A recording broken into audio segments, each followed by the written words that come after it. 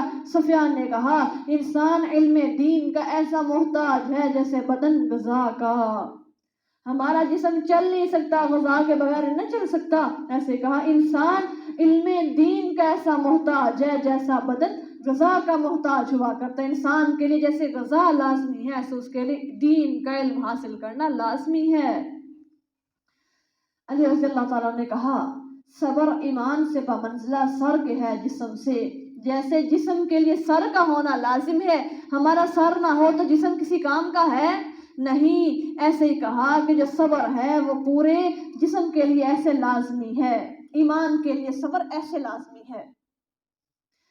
ان ربک هو یفصل بینہم یوم القیامہ، بے شک آپ کا بھی قیامت کے دن ان کے درمیان ان باتوں میں فیصلہ کرے گا جس میں ایک دوسرے سے اختلاف رکھتے تھے۔ کیا لوگوں کو اس سے ہدایت نہ ہوئی؟ ہم نے ان سے پہلے کئی قومیں ہلاک کر ڈالی جن کے گھروں میں یہ آج چلتے پھرتے ہیں، بے شک اس میں نشانیاں ہیں، تو کیا وہ سنتے نہیں؟ اولم یروا انا نسوق الماء الى الارض الجرز، کیا انہوں نے کبھی غور نہیں کیا کہ ہم نے خشک زمین کی طرف پانی کو پہنچا دیتے ہیں، پھر اس کے ذریعے ہم کھیتی پیدا کرتے ہیں جو ان کے چوپائے بھی کھاتے ہیں اور خود بھی، کیا وہ اس چیز کو نہیں دیکھتے؟ یعنی اگر اللہ کا یہ فضل اور احسان جو مخلوق پر ہے، دیکھیں کہ خشک پہ سبزہ زمین سے پانی کے ساتھ کیسے آنا جایا، تو اللہ تعالیٰ کہتے ہیں کبھی بھی یہ میرے حکم سے منہ نہ پھیرے، انہوں نے کبھی غور و فکر نہیں کیا۔ وَيَقُولُونَ مَتَىٰ هَٰذَا الْفَتْحُ، اور کہتے ہیں کہ اگر تم سچی ہو تو بتاؤ یہ آخری فیصلہ کب ہوگا۔ کیا مانگا کرتے تھے اللہ سے؟ عذاب مانگا کرتے تھے، ہمارے درمیان فیصلہ کر دو۔ کافر کہتے تھے محمد صلی اللہ علیہ وسلم اور ان کے ساتھی جو کہتے ہیں کہ ہم کو فتح ہوگی اور اسلام غالب ہو جائے گا، تو ہمیں یقین نہیں، اگر سچا ہے تو اپنا وعدہ لے کر آئے۔ سو فرمایا جس دن یہ وعدہ ظاہر ہو جائے گا اس دن یہ یقین کر لیں گے، لیکن اس دن ان کا وہ یقین کرنا بیکار جائے گا۔ پچھلے آیتوں میں پڑھا ہے نا، کہے گا ہمیں دوبارہ لوٹا دیں، ہم نیک عمل کر کے آئیں، اللہ کہیں گے ان کا دوبارہ ایسا سوال کرنا بیکار جائے گا۔ قُلْ يَوْمَ الْفَتْحِ لَا يَنْفَعُ الَّذِينَ كَفَرُوا إِيمَانُهُمْ، کہہ دیجئے نبی صلی اللہ علیہ وسلم اس فیصلے کے دن منکروں کو ایمان لانا بھی کوئی فائدہ نہ دے گا اور نہ ان کو مہلت دی جائے گی، سو آپ ان سے منہ موڑ لیں اور انتظار کریں، یہ بھی انتظار کر رہے ہیں۔ سورۃ الاحزاب مدنیہ وہی 73 آیۃ و 90 رکوعات۔ سورۃ احزاب مدینہ منورہ میں نازل ہوئی، اس میں 73 آیتیں اور 9 رکوع ہیں۔ شروع اللہ کے نام سے جو بڑا مہربان نہایت رحم فرمانے والا ہے۔ سورۃ احزاب مدینہ میں نازل ہوئی، ابی بن کعب رضی اللہ تعالیٰ عنہ نے کہا یہ سورۃ بقرہ کے برابر تھی۔ اس میں یہ آیت بھی تھی الشیخ والشیخۃ اذا زنیا فرجموہما البتۃ نکالا من اللہ واللہ عزیز حکیم، لیکن اللہ تعالیٰ نے اس آیت کو منسوخ کر دیا۔ یہ آیت منسوخ ہو گئی لیکن اس کا حکم باقی ہے۔ ناسخ اور منسوخ کا قرآن کے اندر بہت زیادہ دخل ہے، اللہ تعالیٰ نے کچھ آیتوں کو قرآن سے منسوخ کر دیا لیکن ان کا حکم باقی ہے، اور کچھ آیتیں ایسی ہیں جو موجود تو نہیں ہے لیکن ان کا حکم باقی ہے۔ ایسی کیا کہا جب شادی شدہ مرد اور عورت زنا کریں تو کیا کریں؟ ان کو رجم کر دیا جائے، حکم باقی ہے لیکن آیت کو منسوخ کر دیا گیا ہے۔ قرآن کے اندر یہ آیت کہیں پر بھی لکھی نہیں ہے لیکن اس کا حکم قرآن کے اندر موجود ہے۔ یہ ناسخ اور منسوخ کا عمل ہے۔ کیا فرمایا یا ایھا النبی اتق اللہ ولا تطع الکافرین والمنافقین ان اللہ کان علیما حکیما، اے نبی صلی اللہ علیہ وسلم خدا سے ڈرتے رہو اور کافر و منافقوں کی بات بات نہ مانیے، بے شک اللہ ہر بات سے واقف اور حکمت والا ہے۔ واتبع، جو آپ کی طرف آپ کے رب کی جانب سے وحی کیا جاتا ہے اس کی پیروی کیجئے، اللہ بے شک تمہارے اعمال سے باخبر ہے۔ وتوکل علی اللہ وکفی باللہ وکیلا، اللہ پر بھروسہ رکھیے، اللہ ہی کارساز کافی ہے۔ ما جعل اللہ لرجل من قلبین فی جوفہ، اللہ نے کسی آدمی کے سینے میں دو دل نہیں رکھے۔ کسی انسان کے سینے میں ہے دو دل؟ نہیں، کسی انسان کے سینے میں دو دل نہیں رکھے، اور نہ تمہاری عورتوں کو جن سے تم زہار کر لیتے ہو۔ زہار کا کیا مطلب ہے؟ زمانہ جاہلیت میں کیا کہا بیٹھنا کہ تمہاری پشت میرے پہ ایسے ہے جیسے میری ماں کی پیٹھ ہے، تو بیوی حرام ہو جاتی۔ تمہاری مائیں بنایا ہے، اور نہ تمہارے لیے پالکوں کو تمہارے بیٹے بنایا۔ وما جعل ادعیاءکم ابناءکم، یہ تمہارے اپنے منہ کی باتیں ہیں، اللہ حق بات کہتا ہے اور تم سیدھی راہ سے، اللہ تمہیں سیدھی راہ دکھاتا ہے۔ کفر کے وقت کوئی اپنی بیوی کو ماں کہتا تو ساری عمر اس سے جدائی ہو جاتی۔ کسی کو بیٹا کر بولتا تو سچا بیٹا ہو جاتا۔ ایسے اللہ کے نبی نے جس صحابی کو لیا زید رضی اللہ تعالیٰ عنہ کو، تو لوگوں نے کیا کہنا شروع کر دیا؟ زید بن محمد۔ تو اللہ ذو الجلال نے کیا کہا کہ نہیں، آپ اپنا لے پالک لے کر جس کو بنائیں وہ آپ کا حقیقی بیٹا نہیں بن جاتا، بلکہ جس کی سلب سے نکلا ہے اس کی ولدیت وہی رہے گی، اس کے باپ اصلی وہی رہے گا۔ پھر کیا حکم ہوا؟ اللہ تعالیٰ نے دونوں حکم بدل دیے۔ جو بیوی کو کہے، اپنی بیوی کو اپنی ماں کے برابر کہہ دے، تو اللہ نے کہا اس کا حکم تب ہم نے منسوخ کر دیا۔ کب؟ جب اللہ تعالیٰ نے خولہ بنت ثعلبہ کے بارے میں قرآن اتارا تھا سورہ مجادلہ کے اندر، قد سمع اللہ قول التی تجادلک، اللہ نے آیت اتاری، کہا کہ زہار کا حکم ختم کر دیا۔ پھر کیا کہا؟ ادعوہم لآبائہم، لے پالکوں کو ان کے اپنے باپوں کے نام سے پکارو۔ یہ بات اللہ کے نزدیک زیادہ قرین انصاف ہے۔ اگر تم کو ان کے باپوں کے نام معلوم نہ ہو تو وہ تمہارے دینی بھائی ہیں اور دوست ہیں، اور تم سے اس معاملہ میں جو بھول چوک ہو جائے اس میں تم پر کوئی گناہ نہیں، لیکن ہاں گناہ اس میں ہے جو تم اپنے دلی ارادہ سے کرو، اللہ بخشنے والا رحم کرنے والا ہے۔ النبی اولیٰ بالمؤمنین، مسلمانوں پر نبی ان کی اپنی جانوں سے بھی زیادہ حق رکھتا ہے۔ اللہ کے نبی نے حضرت عمر فاروق رضی اللہ تعالیٰ عنہ سے پوچھا ہے، عمر بتاؤ کیا تم مجھے محبوب رکھتے ہو؟ کہا جی اللہ کے نبی ساری دنیا سے زیادہ محبوب رکھتا ہوں، لیکن اپنی جان سے زیادہ عزیز نہیں رکھتا۔ اللہ کے نبی نے کہا ہے عمر تمہارا ایمان مکمل نہیں ہوا۔ تب تک ایمان مکمل نہیں ہو سکتا جب تک اپنی جان سے زیادہ بڑھ کر اپنے نبی کو محبت نہ دی جائے۔ کیا کہا کہ کسی انسان کا ایمان اس وقت تک مکمل نہیں ہو سکتا جب تک تم مجھے ہر چیز سے اللہ کے اپنی نفس سے بھی زیادہ محبوب جاننے لگو۔ اور پھر کیا کہا؟ وَأَزْوَاجُهُ أُمَّهَاتُهُمْ، اور اس کی بیویاں ان کی مائیں ہیں۔ رشتہ دار کتاب اللہ کے روح سے تمام مسلمانوں مہاجروں سے ایک دوسرے کے حقدار ہیں، مگر تم اپنے دوستوں میں سے کسی کے ساتھ حسن سلوک کرنا چاہو تو وہ اور بات ہے، یہ بات کتاب میں لکھ دی گئی ہے۔ وَإِذْ أَخَذْنَا، یعنی ایمان والوں کو اپنی جان سے بھی زیادہ عزیز اور محبوب اللہ کے نبی ہیں۔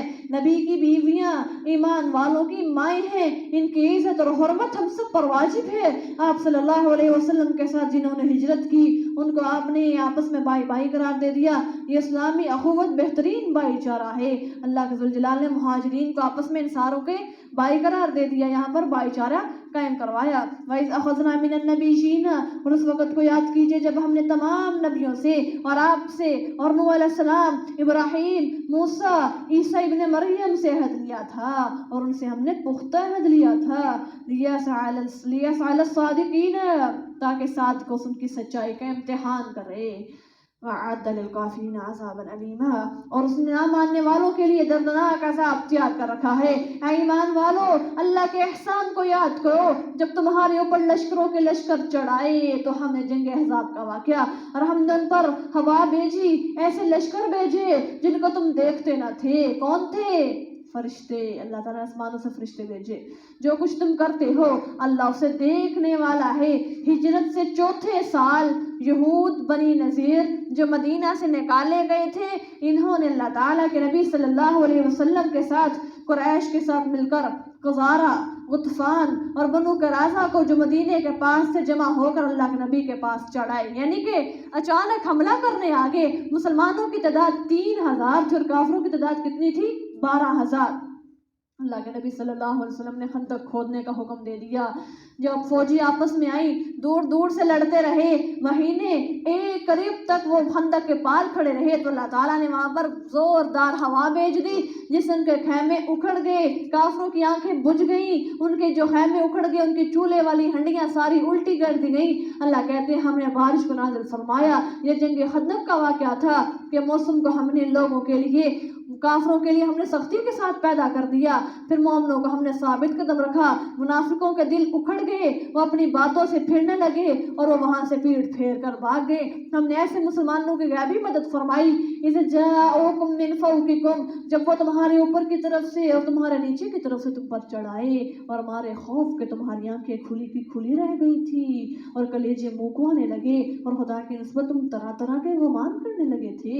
اس موقع پر مسلمانوں کی آزمائش کی گئی اور انہیں شدید زلزلہ میں ڈال دیا گیا، وہ ہلائے گئے۔ ایک دم سے 12000 کی جماعت کے لشکر کا آ جانا حملہ کے لیے کتنا سخت ہے۔ اللہ کے نبی نے کہا ہم نے ایمان والوں کو یہاں پر پرکھا، ان کے ایمان کو ٹٹولا، ان کو ہلایا۔ وَإِذْ يَقُولُ الْمُنَافِقُونَ وَالَّذِينَ فِي قُلُوبِهِم مَّرَضٌ، اور یاد کرو جب منافقوں اور ان لوگوں نے جن کے دلوں میں مرض تھا کہنے لگے تھے اللہ اور اس کے رسول نے ہم سے جو وعدہ کیا وہ تو محض فریب ہے۔ اللہ تعالیٰ نے ایسے کیوں موقع پیش بنایا؟ کیونکہ اللہ کے نبی کو منافق لوگوں کا حال بیان ہو جائے، منافق مومن سے ممتاز ہو جائیں، الگ ہو جائیں۔ وَإِذْ قَالَتْ طَائِفَةٌ مِّنْهُمْ، اور یاد کرو جب ان میں سے ایک فریق نے کہا تھا مدینے والوں تم ان کے مقابلے پر نہیں ٹھہر سکو گے، سو واپس چلے جاؤ۔ ان میں سے ایک گروہ نے پیغمبر سے اجازت چاہی، کہنے لگے ہمارے گھر غیر محفوظ ہیں، حالانکہ وہ غیر محفوظ نہیں تھے۔ یہ منافقین کا حال تھا، وہ تو صرف بھاگنا چاہتے تھے۔ وَلَوْ دُخِلَتْ عَلَيْهِمْ مِنْ أَقْطَارِهَا، اور اگر دشمن شہر کے طرف جوانب سے ان پر گھس آئیں، پھر ان سے فساد برپا کرنے کو کہا جائے تو وہ فساد برپا کر دیں اور اپنے گھروں میں تھوڑا ہی ٹھہریں۔ وَلَقَدْ كَانُوا عَاهَدُوا اللَّهَ مِنْ قَبْلُ، حالانکہ انہوں نے پہلے اللہ سے عہد کر رکھا تھا کہ وہ پیٹ پھیر کر نہیں جائیں گے، اور یاد رکھو اللہ کے عہد کی بابت باز پرس کی جائے گی۔ جنگ احد کے بعد اقرار کیا تھا کہ ہم ایسی حرکت نہ کریں گے۔ جنگ احد میں انہوں نے اللہ کے نبی سے وعدہ کیا تھا منافقین نے کہ ہم آپ سے بالکل بھی جنگ کے میدان میں آ جائیں گے تو کسی قسم کا بہانہ نہیں کریں گے، لیکن آج پھر انہوں نے ایسا کر لیا۔ قُلْ لَن يَنْفَعَكُمُ الْفِرَارُ، کہہ دیجیے اگر تم موت یا قتل سے بھاگے تو بھاگنا تمہیں نفع نہیں دے گا۔ کوئی انسان موت سے بھاگ سکتا ہے؟ نہیں، اس صورت میں تمہیں کچھ زیادہ فائدہ نہیں ہوگا، یعنی جس کی قسمت میں موت ہے اس کو بچاؤ نہ ہوگا بھاگنے سے۔ اگر موت نہیں تو بھاگ کر بچاؤ، کتنے دن کا تمہیں موت آ لے گی جہاں پر بھی تم جاؤ گے، اگر تمہاری موت کا وقت مقرر ہوگا۔ اکثر اوقات ایسا ہوتا ہے نا، کہتے ہیں کہ اس کو فلاں جگہ ہو گیا موت آ گئی، نہیں، اس کے جانے کی وجہ سے نہیں بلکہ اس کی موت اس کو وہاں پر لے کے گئی تھی۔ قُلْ مَنْ ذَا الَّذِي يَعْصِمُكُم مِّنَ اللَّهِ، کہہ دیجیے اللہ کے نبی صلی اللہ علیہ وسلم کون ہے جو اللہ سے تمہیں بچا لے گا؟ اگر وہ تمہیں تکلیف دینا چاہے یا تم پر مہربانی کرنا چاہے تو کون اس کو ہٹا سکتا ہے؟ اللہ کے سوا کسی کو نہ اپنا دوست پائیں گے نہ مددگار۔ اللہ تم میں سے ان کو خوب جانتا ہے جو لڑائی میں شریک ہونے سے روکتے ہیں، اپنے بھائیوں سے کہتے ہیں کہ ہماری طرف چلے آؤ اور وہ لڑائی میں شریک نہیں ہوتے، مگر تھوڑے منافقین کو اشحۃ علیکم، تمہارے سارے حق میں یہ بخیل ہیں۔ پھر جب خوف کا موقع آتا ہے تو آپ دیکھتے ہیں کہ وہ آپ کو اس طرح دیکھتے ہیں کہ ان کی آنکھیں اس شخص کی طرف گھومنے لگتی ہیں جس پر سکرات کی بہوشی طاری ہو، مگر جب خوف دور ہو جاتا ہے تو وہ مال غنیمت کے حرص میں تیز زبانوں سے تمہیں تانے دینے لگتے ہیں۔ اللہ تعالیٰ اپنے علم محیط سے منافقوں کو خوب جانتا ہے، جو دوسروں کو بھی جہاد سے روکتے تھے، اپنے ہم صحبت یاروں دوستوں کنبے قبیلے والوں سے کہتے تھے کہ تم جنگ میں نہ جانا، مسلمانوں کا ساتھ چھوڑ کر ہمارے ساتھ آ جاؤ۔ اپنے گھروں میں عیش و آرام کی زندگی گزارتے ہیں، زمین میں جو اپنی بیوی بچوں کے ساتھ مال و متاع کو نہ چھوڑو، اس جماعت میں سوائے ذلت و رسوائی اور دنیاوی نقصان کو کچھ نہیں رکھا۔ اللہ کہتے ہیں ان کے ساتھ مل کر دین کا کام کرنے میں کوئی عزت نہیں۔ ان منافقوں کی پہچان یہ ہے کہ یہ خوف اور مصیبت کے وقت ان کے ہاتھوں کے طوطے اڑ جاتے ہیں، مایوسانہ نگاہوں سے تکنے لگتے ہیں، پھر جب خوف دور ہو جاتا ہے تو بڑھ چڑھ کر دعویٰ کرنے لگتے ہیں اپنی دینداری، شجاعت اور بہادری کا۔ اللہ کہتے ہیں یہ منافق لوگ ہیں، اولئک لم یؤمنون، یہی وہ لوگ ہیں جو ایمان نہیں لے کر آئے۔ سو اللہ نے ان کے تمام اعمال کو عکارت کر دیا۔ اللہ کے لیے آسان سی بات ہے۔ یحسبون الاحزاب لم یذهبوا، یہ خیال کرتے ہیں کہ فوج ابھی تک نہیں گئی، اگر لشکر پھر موجود ہو تو یہ چاہیں گے کہ دیہات میں کسی طرف کو نکل جائیں اور وہاں پر بیٹھے رہیں، تمہارے حالات پوچھتے رہیں، اور اگر تمہارے ساتھ رہتے ہوں تو جنگ میں حصہ نہ لے، مگر کم لقد کان لکم فی رسول اللہ اسوۃ حسنہ، مسلمانوں سن لو تمہارے لیے، یعنی ان لوگوں کے لیے جو اللہ روز آخرت سے ڈرتے ہیں اور کثرت سے یاد الہی کرتے ہیں، رسول اللہ کا عمدہ نمونہ موجود ہے۔ اللہ کے نبی صلی اللہ علیہ وسلم کو دیکھو، ان سختیوں میں کیسا استقلال رکھتے ہیں، سب سے زیادہ محنت اور اندیشہ اس پر ہے۔ اللہ کے نبی یاد رسول اللہ کی تابعداری آپ کے اقوال، افعال اور احوال کی پیروی کرنے میں ایک بڑی اثر رکھتی ہے کہ تم نے کس کی پیروی کرنی ہے، اپنے نبی کی پیروی کرنی ہے۔ جو انہوں نے کہا، جو انہوں نے کیا، اس پر عمل کرنا ہے، وہ تمہارے لیے بہترین نمونہ ہے۔ وَلَمَّا رَأَى الْمُؤْمِنُونَ الْأَحْزَابَ، اور جب ایمان والوں نے لشکروں کو دیکھا تو بول اٹھے یہ تو وہی موقع ہے جس کا اللہ اور اس کا رسول نے ہم سے وعدہ پہلے ہی کر رکھا تھا اور سچ کہا تھا۔ اس بات نے ان کے ایمان اور اطاعت کو اور بڑھا دیا۔ من المؤمنین رجال صدقوا ما عاہدوا اللہ علیہ، مومنوں میں سے بعض تو ایسے ہیں انہوں نے جو اللہ سے اقرار کیا تھا اسے سچا کر دکھایا۔ سو میں سے بعض نے اپنی نظر پوری کر لی اور بعض ابھی منتظر ہیں، اور انہوں نے اپنے رویے میں ذرا برابر بھی تبدیلی نہیں کی۔ لیجزی اللہ الصادقین بصدقہم ویعذب المنافقین ان شاء او یتوب علیہم، یہ موقع اس لیے پیش آیا تاکہ خدا سچے مسلمانوں کو ان کے سچ کا معاوضہ دے اور منافقوں کو اگر چاہے تو سزا دے، ان کی توبہ قبول کر لے۔ نبی صلی اللہ علیہ وسلم انس بن نضر کو غزوہ بدر میں جانا تھا، کسی وجہ سے جانا میسر نہ ہوا تو بہت زیادہ پریشان ہوئے، غمگین ہوئے، کہا افسوس پہلے جہاد میں مجھ کو رسول اللہ کے ساتھ جانا نصیب نہیں ہوا۔ نظر کو یعنی انس بن نضر کو، تو اللہ ذوالجلال کے نبی صلی اللہ علیہ وسلم نے فرمایا کہ اگر جہاد کا موقع دوبارہ بنا تم ہمارے ساتھ تب چلے جانا۔ پھر ان کو اس کلمہ کے کہنے سے یہ بھی خوف ہوا، یعنی یوں خیال ہوا کہ میں نے بڑی بھاری بات کہہ دی کہ اللہ تعالیٰ نے میرا جانا میرے نصیب میں نہیں لکھا، ایسی بات کہی تو خیال گزرا یہ میں نے بہت بھاری بات کہہ دی ہے، میں کیسے جہاد کرتا ہوں۔ پھر ان کو اس کلمہ کے کہنے سے بہت خوف ہوا، یعنی کہ میں نے اللہ پر بہت بھاری بات کہہ دی۔ اگلے سال پھر غزوہ احد میں ان کو شامل ہونا نصیب ہوا تو دشمن کی طرف سے چلے گئے، دشمن کی طرف چلے۔ سعد بن معاذ ان کے سامنے آئے اور پوچھا کہاں جاتے ہو، کہنے لگے وہ احد کے اس طرف سے جنت کی خوشبو آتی ہے، یعنی کہ انس بن نضر بولے کہ میں اس ایریے کی طرف جا رہا ہوں، میں وہاں پر جا کر منافقین سے لڑوں گا، کافروں سے۔ سعد بن معاذ نے رستے میں پوچھا اے انس بن نضر کہاں جا رہے ہو، کہاں وہاں پر جا رہا ہوں، مجھے یوں لگتا ہے جیسے وہاں پر جنت کی خوشبو آ رہی ہے۔ بس آگے بڑھ کر خوب لڑے اور جنت کی اور شہید ہو گئے۔ ان کی نعش دیکھی گئی تو تلوار، نیزہ، تیر وغیرہ کے کچھ اوپر 80 زخم تھے، 80 سے زیادہ ان کو نیزے لگے۔ کون تھے یہ؟ انس بن نضر تھے۔ ان کی بہن ربیع بنت نضر کہتی ہیں کہ میں نے ان کی انگلیوں کو دیکھ کر پہچانا، ورنہ زخموں کی کثرت کی وجہ سے پہچانے نہیں جاتے تھے، اتنے زخم آئے کہ یہاں پر یہ شہید ہوئے۔ اور بہن نے کیسے پہچانا؟ انگلیوں سے پہچانا۔ پھر کیا کہا؟ ایسے ہیں جو سچے ہیں، اللہ تعالیٰ کہتے ہیں میں نے ایسے سچے مسلمانوں کو الگ کر دیا منافقین سے جو بڑی تڑپ کے ساتھ اگلے غزوہ میں شامل ہوئے اور جام شہادت نوش پایا۔ ان اللہ کان غفور الرحیم، بے شک اللہ بڑا بخشنے والا، بڑا مہربان ہے۔ وَرَدَّ اللَّهُ الَّذِينَ كَفَرُوا بِغَيْظِهِمْ لَمْ يَنَالُوا خَيْرًا، اللہ نے کافروں کو ہٹا دیا، وہ اپنے غصے میں بھرے ہوئے تھے، کچھ بلائی حاصل نہ کر سکے۔ خدا نے مسلمانوں کو لڑائی کا موقع نہ دیا، زبردست اور غالب ہے۔ کون؟ وہ اللہ یعنی مومنوں کو ضرورت ہی نہ پڑی کہ میدان میں نکل کر ان کے ساتھ مقابلہ کریں، بلکہ اللہ نے ان کے مسلمانوں کی مدد کی۔ کیسے اللہ تعالیٰ نے اپنے رسول کی لشکر کے ساتھ مدد فرمائی، اللہ نے غائبانہ آسمان سے فرشتوں کو نازل فرما کر مسلمانوں کو قوی کر دیا۔ وَأَرْسَلَ الَّذِينَ ظَاهَرُوهُمْ، اور اہل کتاب میں سے جن لوگوں نے مدد کی تھی ان کو ان کی گھڑیوں سے، یعنی ان کی گھڑیوں سے، ان کے قلعوں سے نیچے اتارا اور ان کے دلوں میں تمہاری دھاک بٹھا دی، بعض کو تم قتل کرنے لگے اور بعض کو تم نے قید کر لیا۔ یعنی یہ یہود تھے بنو قریظہ جو مدینے کے پاس رہتے تھے، آپ صلی اللہ علیہ وسلم سے صلح رکھتے تھے، لیکن بعد میں ہنگامہ کر کے انہوں نے اللہ کے نبی کے ساتھ لڑائی موڑ لی۔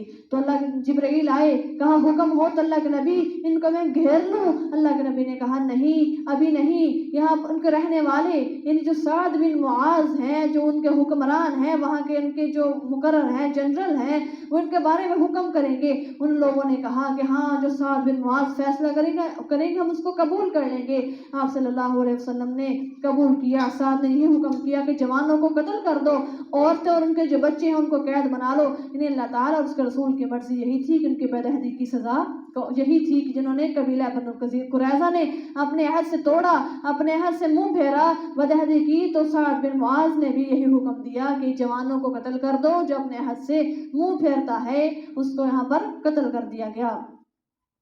وَأَوْرَثَكُمْ أَرْضَهُمْ وَدِيَارَهُمْ وَأَمْوَالَهُمْ، اور ان کی زمین، ان کے گھر، ان کے اموال، اور نیز اس زمین کا جس میں ابھی تم نے قدم نہیں رکھا تھا تمہیں مالک بنا دیا۔ اللہ ہر بات پر قادر ہے۔ یا ایھا النبی قل لأزواجک، اے نبی اپنی بیویوں سے کہہ دیجئے، ان کنتن تردن الحیاۃ الدنیا وزینتها فتعالین امتعکن واسرحکن سراحا جمیلا۔ آؤ، اگر تم دنیا کی زندگی اور اس کے ساز و سامان کی طلبگار ہو تو میں تمہیں ساز و سامان دوں اور خوش اسلوبی سے تمہیں رخصت کر دوں۔ اللہ کے نبی صلی اللہ علیہ وسلم کی بیویوں نے جب دیکھا کہ بہت زیادہ مال آ گیا، سب لوگ بہت زیادہ آسودگی کی زندگی بسر کر رہے ہیں، کھاتے پیتے ہیں، تو ہمارے پاس تو 2 مہینے تک چولہا بھی نہیں چلتا ہمارے گھروں میں۔ سارے بیویوں نے پلاننگ کی، اللہ کے نبی کے پاس گئی اکٹھی ہو کر، اللہ کے نبی نانا نفقہ بڑھا دیں، ہمیں عیشت کی زندگی بسر کریں گی۔ اللہ کے نبی پر یہ بات اتنی شاق گزری، قسم کھا لی کہ میں 1 مہینہ گھر میں نہیں جاؤں گا۔ مسجد کے قریب ایک بالا خانہ، وہاں پر علیحدگی اختیار کر لی۔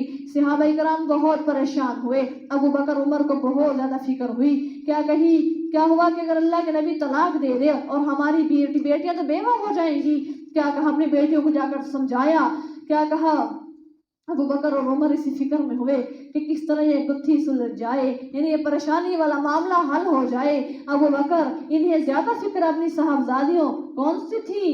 عائشہ اور حفصہ تھی کہ پیغمبر کو معلول کر کے اپنی عاقبت نہ خراب کر بیٹھے، کہیں اپنے پیغمبر اپنے شوہر کو ناراض کر کے، ان کو دکھ پہنچا کر کے، زیادہ مال کی فرمائش کر کے، ان کو پریشان کر کے اپنی آخرت نہ خراب کر بیٹھے۔ دونوں نے اپنی دونوں بیٹیوں کو ڈرایا، دھمکایا اور سمجھایا۔ پھر آپ صلی اللہ علیہ وسلم کی خدمت میں حاضر ہوئے، کہا کچھ انس اور بے تکلفی کی باتیں کیجئے۔ اللہ کے نبی کے ساتھ بہت محبت اور پیار سے باتیں کی، آپ قدرے منشرح ہوئے، یعنی آپ کا سینہ تھوڑا سا کھل گیا۔ پھر اللہ تعالیٰ نے 1 ماہ کے بعد یہ آیت تطہیر نازل فرمائی، اپنے ازواج سے صاف صاف کہہ دو کہ 2 راستوں میں سے ایک راستہ ہے، اگر دنیا کی طلب رکھتی ہو تو میں تمہیں طلاق دے کر، تمہیں میں اچھا ساز و سامان دے کر رخصت کرتا ہوں، اگر آخرت کی طالب ہو تو آؤ، آج دنیا کی طلب نہ رکھو، اگر دنیا کی طالب ہو تو تمہیں آخرت میں کچھ نہیں ملے گا۔ اللہ تعالیٰ آیت تخیر ہے، یہ کون سی آیت ہے؟ آیت تخیر ہے، اختیار دے دیا، اگر دنیا کا زیب و زینت چاہتی ہو تو میں تمہیں دے گا، رخصت کر دیتا ہوں۔ لیکن کسی بھی بیوی نے دنیا کا ساز و سامان لینا پسند نہ کیا۔ وَإِن كُنتُنَّ تُرِدْنَ اللَّهَ، اگر تم خدا اور اس کے رسول اور عافیت کے گھر کی خواہاں ہو تو تم میں سے جو نیکوکار ہیں اللہ نے ان کے لیے بڑے بڑے اجر تیار کر رکھے ہیں۔ اے نبی کی بیویوں، مَن یأت مِنکُنَّ بِفَاحِشَۃٍ مُبَیِّنَۃٍ یضاعف لها العذاب ضعفین وکان ذلک علی اللہ یسیرا۔ اے نبی کی بیویوں، تم میں سے جو کوئی کھلی ہوئی بے حیائی ناشائستہ حرکت کی مرتکب ہوگی اس کی 2 سزا ہو جائے گی، اللہ کے نزدیک یہ آسان ہے۔ اگر نیکی کا عمل دونا ہے تو برائی کا بھی تمہیں بدلہ دونا ہی ملے گا۔ بارک اللہ۔